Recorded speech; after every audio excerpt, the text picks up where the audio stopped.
කෙල්ලෙක් මුල් කාලේ ආදරය කරන්නේ නැහැ. කෙල්ලෙක් යාළු වෙලා බලනවා මේක මොන වගේ එකෙක්ද කියලා. අපේ කොල්ලොන්ට අත්දැකීමුත් ඇති. හොඳට හිතලා බලන්න. කෙල්ලෙක් එක්ක යාළු වෙච්ච මුල් කාලේ එගි ඕනවට එපාවට නේද මැසේජ් කරන්නේ. සමහර විට මැසේජ් එකක් දැම්මත් සීන් කරන්නේ පැය ගානකට පස්සේ.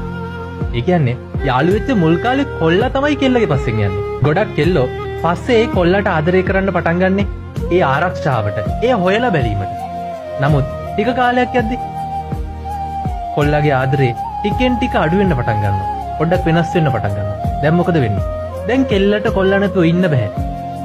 එතකොට කෙල්ල තමයි ඒ කාලේ වෙද්දි කොල්ලගේ පස්සෙන් යන්නේ. හරියට සමහර චිත්‍රපටි වගේ නේද?